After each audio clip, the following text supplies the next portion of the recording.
we're going to talk about Boyle's law.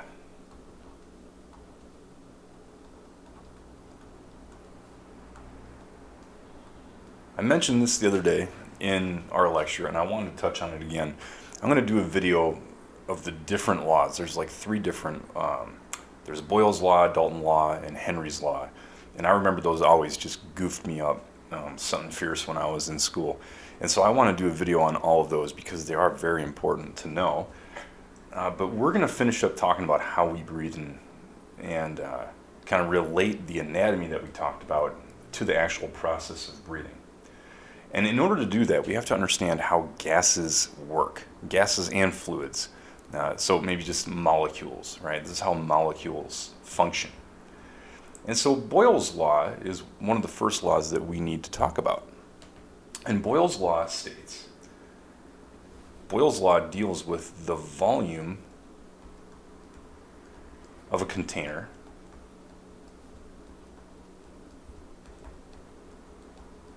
relative to the pressure of the gas inside of it. So how do these two relate? The way they relate is what's called an inverse relationship, and we're going to talk about that.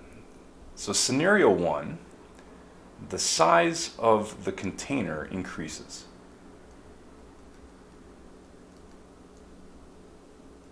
Size of the container goes up, and that's going to make the pressure of the gas inside of that container go down.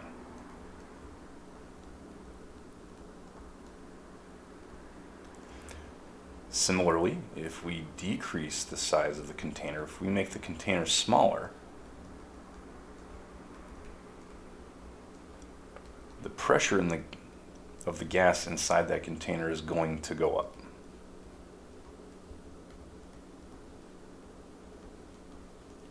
And this is what we call an inverse relationship. Oops. There we go. Relationship.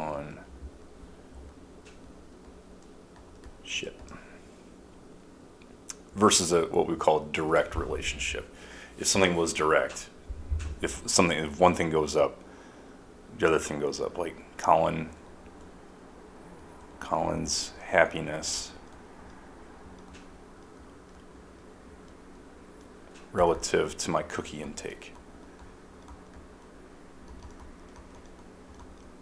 The more cookies Colin eats, Colin gets happier.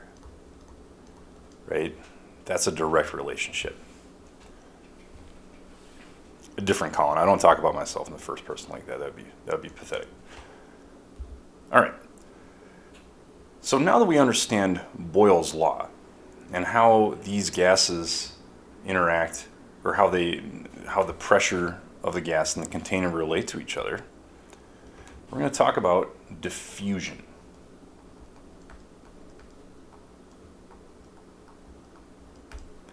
And diffusion says that molecules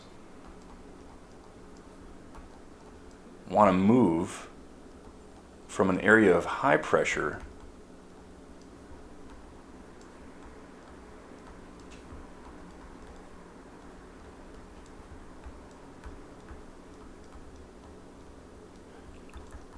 to an area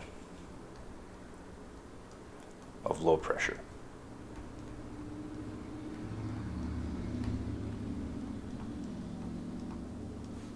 That's diffusion. And so molecules suspended in gas and molecules in a liquid will want to do this. So we utilize both of these, both Boyle's law and diffusion, in order to allow us to breathe. And so we're going to draw a few different diagrams here. When we talk about breathing, we have to talk about pressure changes. We're going to talk about the atmospheric pressure,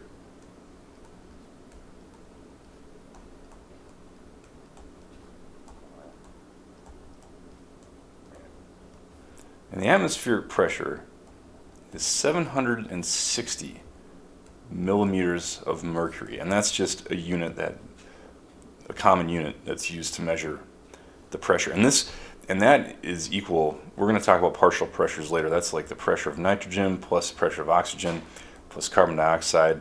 And so that's all that combined. But I'll talk about partial pressures. But that's kind of the pressure of each one of these added up equals 760. But we'll talk about partial pressure later. So if atmospheric pressure is 760 millimeters of mercury, and gases move from an area of high pressure to an area of low pressure, then in order for us to breathe, we have to make the pressure inside of our thoracic cavity, or inside of our lungs, less than 760. And so that's what we do. During inhalation, we increase the size of our thoracic cavity.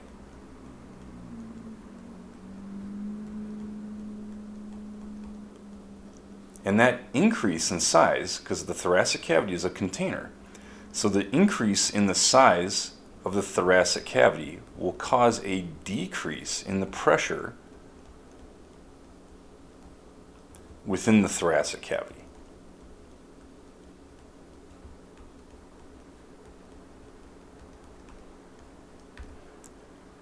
Now, someone watching this might say, no, it's not the thoracic. Well, you could say the pleural cavity, because that's what the lungs are. Each lung is contained in it, right? So whatever you want to.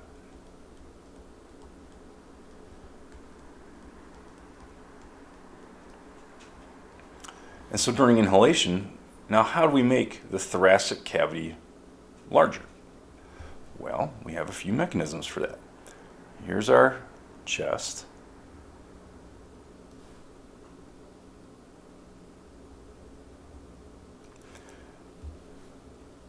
We have our ribs. Actually, I don't think I have white. Yep. We have our ribs.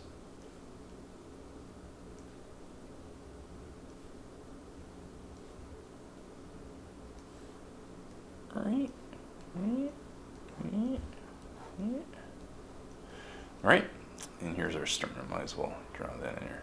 This is not to scale. Don't forget about the xiphoid process. Don't be touching that during CPR. In between those ribs, we have what are called our external intercostal muscles.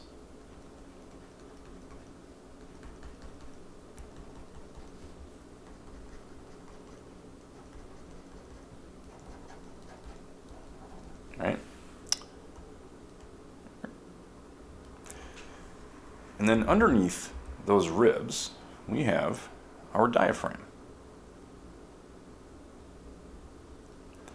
And so in order to make the thoracic cavity, to increase the size of the thoracic cavity, we flex these muscles. Our diaphragm gets flexed, and once it flexes, it goes down. So our diaphragm will move inferior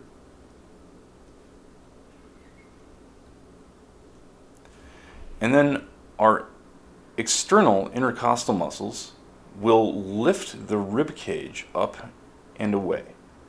It expands the rib cage. And so by breathing in, by flexing these muscles and breathing in, we increase the size of our thoracic cavity. And that increase in size drops the pressure inside the thoracic cavity. So in a situation like this, the atmospheric pressure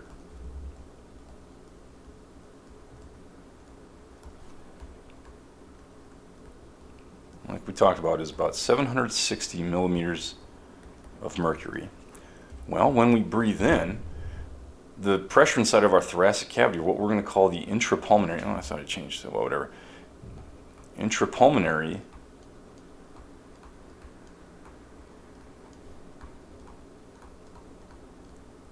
and that means inside the lung. Intrapulmonary, pulmonary is the word for lung. That might drop during relaxed breathing. It might only drop down to about 759 millimeters of mercury, or what we'd say -1 millimeter of mercury, or -1 millimeter. And so there's less pressure here inside the lungs. There's greater pressure outside of the lungs. So that's going to draw air in, because air is going to move from the area of high pressure to an area of low pressure. Now it's going to draw that air in until, so we've increased the size of our thoracic cavity. So we've decreased the pressure in there, but look what's coming in. Gas is coming in. So we're filling this container. So at the end of our respiratory cycle, our intrapulmonary pressure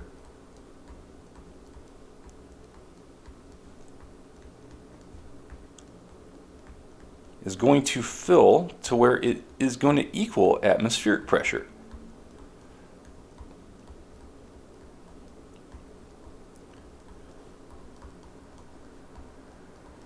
Always put your units. And so if the pressures are equal, there will be no air movement. So you take a breath in, the pressure drops inside of my chest, inside of my lungs, air gets drawn in until I'm done, until I'm fully expanded, and now all of a sudden that pressure is now filled to where that pressure is equal to the atmospheric pressure, so no more air moves. And then when I exhale, when we exhale, the process is essentially reversed. Exhalation, we're going to decrease the thoracic cavity size.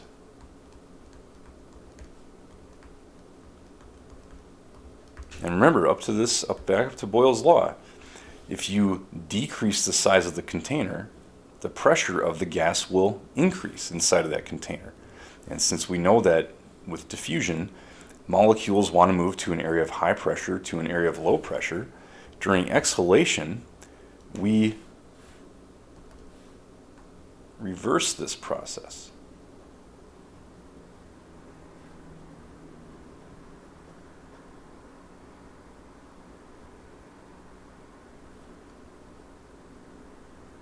Right? So during exhalation,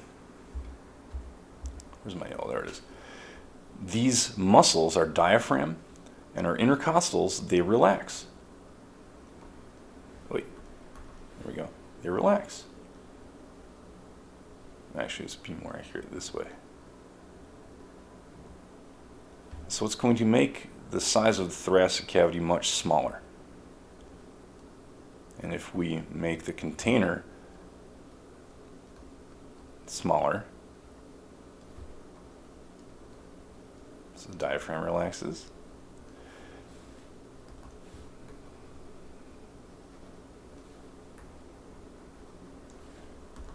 If we make the container smaller, the pressure inside that container is going to go up. So now, if we have an increased pressure inside the thoracic cavity, let's say it's going up to 761 millimeters of mercury. Well, that's one more millimeter of mercury of pressure than the atmospheric pressure. So the gas is going to exit our lungs. It's going to go from the area of high pressure inside of our lungs during exhalation to an area of low pressure, which is the atmosphere. Now this is during relaxed breathing. This is during relaxed breathing that we have just these really minimal changes in pressure, because that's all the body needs to do. Now during stress breathing, or like exercise, or if you're having respiratory issues, these pressures can be much greater, much greater. But that is a very basic explanation of how we draw air in to our lungs, and how we get, based on those pressure changes and based on diffusion. And that's it for now.